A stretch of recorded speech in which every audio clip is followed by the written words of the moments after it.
Visakha Andhra university VC Prasad రెడ్డికి సంబంధించిన మరో అరాచకం బయటకు వచ్చింది. డ్వాక్రా గ్రూపు సభ్యురాలని ప్రసాద్ రెడ్డి మోసం చేశాడని ఆరోపణలు వినిపిస్తున్నాయి. కరోనా సమయంలో ఆంధ్ర యూనివర్సిటీలో డ్వాక్రా బజార్కి ఉచితంగా అనుమతి ఇచ్చి రెండోసారి అనుమతి ఇవ్వలేదని పలువురు వాపోతున్నారు. ప్లాన్తోనే రెండోసారి అనుమతి ఇవ్వలేదని చెప్పారు. మొదట డ్వాక్రా బజార్ సామాగ్రి ఏర్పాటు చేసినప్పుడు 700 టేబుల్సు, 700 కుర్చీలు, స్టాల్సు ఇలా 50 లక్షల రూపాయలు విలువ చేసే సామాగ్రిని పివి ప్రసాద్ రెడ్డి మాయం చేశారని మహిళలు ఆరోపిస్తున్నారు. తమ సామాగ్రిని అడిగితే చంపేస్తానని బెదిరిస్తున్నాడని వాపోతున్నారు. ప్రైవేట్ వాళ్ళకి గారి దగ్గర కూడా వెళ్ళి దండం పెట్టా. నా దగ్గర అన్ని రికార్డులు ఉన్నాయండి. ఇప్పుడు ఆ రికార్డులు కూడా మొన్న కొత్తగా వచ్చిన సార్ కూడా తీసుకెళ్ళి, అయ్యా రికార్డులు ఉన్నాయి, మా సామాను ఇవ్వండి, లేకపోతే ఒకసారి ఒక నెల మేము పెట్టుకుంటాం, మాకు ఆధారం కల్పించండి, మేము అప్పులు తీర్చుకుంటాం, వీళ్ళందరూ నన్ను చంపేస్తానంటున్నారు, నేను దూరంగా ఎటు వెళ్ళలేను, నేను న్యాయానికి పోరాటానికి నేను ఇదయ్యే మనిషిని అని మళ్ళీ ఇక్కడికి వచ్చామండి. అందరం కలిసి వస్తే ఆయన లేడండి, ఆయన కలవనీ లేదండి. ఎప్పుడు వచ్చినా ఇదివరకు కలిసారండి, మంచిగానే మాట్లాడారు.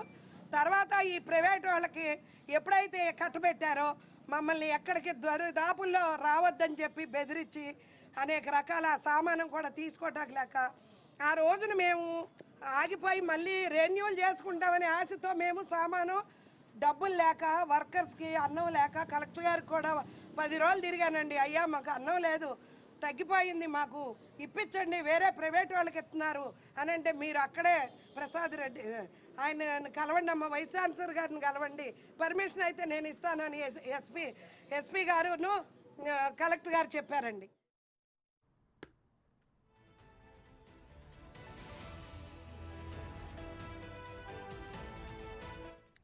బులెటిన్ బ్రేక్ న్యూస్ చూస్తున్న విశాఖ ఆంధ్ర యూనివర్సిటీ వీసీ ప్రసాద్ రెడ్డికి సంబంధించిన మరో అరాచకం బయటకు వచ్చింది.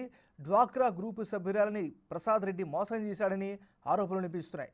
ఇదే అంశానికి సంబంధించి మరింత తాజా సమాచారాన్ని మరి రిపోర్టర్ రాజు అందిస్తారు. రాజు, యూనివర్సిటీ వీసీ ప్రసాద్ రెడ్డి బాధితులు ఒక్కొక్కరుగా బయటకు వస్తున్నటువంటి పరిస్థితి ఉంది. నిన్న ఎమ్మెల్యేలు అదేవిధంగా ఎంపీలు ఆంధ్ర యూనివర్సిటీకి వచ్చి ప్రెస్ మీట్ పెట్టి మరి అటు వీసీ ప్రసాద్ రెడ్డి మీద జ్యుడిషియల్ ఎంక్వైరీ చేస్తాం, అతను చేసినటువంటి తప్పులన్నింటినీ కూడా బయటికి తీస్తాం, తనని జ్యుడిషియల్ ఎంక్వైరీ చేయడంతో పాటుగా తనని జైలుకు పంపిస్తామని ప్రకటన చేసినటువంటి నేపథ్యంలో బాధితులు ఇప్పుడు ఒక్కొక్కరుగా బయటకు వస్తున్నటువంటి పరిస్థితి ఉంది. అటు కృష్ణా జిల్లాకి సంబంధించినటువంటి డ్వాక్రా మహిళ దేవకీ దేవి అనే ఆమె ఆంధ్ర యూనివర్సిటీ క్యాంపస్ కు వచ్చి ప్రెస్ మీట్ పెట్టి మరి వీసీ ప్రసాద్ రెడ్డి మీద ఆరోపణలు చేసినటువంటి పరిస్థితి ఉంది. 5 సంవత్సరాల నుంచి, అంటే ఆ కరోనా సమయంలో ముఖ్యంగా డ్వాక్రా బజార్ ఏర్పాటు చేయడానికి తనతో పాటు 200 మంది సభ్యులు ఉన్నటువంటి తమ సంఘం నుంచి డ్వాక్రా బజార్ ఏర్పాటు చేయడానికి అటు విజయసాయి రెడ్డి ద్వారా మేము ఆంధ్ర యూనివర్సిటీలో అనుమతి అయితే పొందామో. మొదటి సంవత్సరం అనుమతి ఇచ్చారు, విజయవంతంగా మేమైతే పూర్తి చేసాము. అదేవిధంగా 2వ సంవత్సరం కూడా కరోనా వచ్చినప్పుడు మేము ఆంధ్ర యూనివర్సిటీ ఆ గ్రౌండ్ లో ఈ డ్వాక్రా బజార్ ఏర్పాటు చేయడానికి అనుమతి అయితే కోరడం అయితే జరిగింది.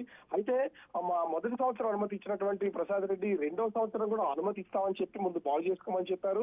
ఆ ప్లేస్ అంతా క్లియర్ చేసుకుని దాదాపుగా 50 లక్షల విలువైనటువంటి సామాగ్రిని, అంటే 700 టేబుల్స్, 700 కుర్చీలు, స్టాల్స్, ఇంకా లక్షల విలువైనటువంటి సామాగ్రిని అక్కడ పెట్టిన తర్వాత 2వ సంవత్సరం అనుమతి ఇవ్వనని చెప్పేసి నిరాకరించడం అయితే జరిగింది. అప్పటి నుంచి కూడా టేబుల్స్ కానీ చైర్స్ కానీ ఆ సామాగ్రి కూడా దాచి ఉంచారు. అవి మాకు ఇప్పటి వరకు అందజేసినటువంటి పరిస్థితి లేదు.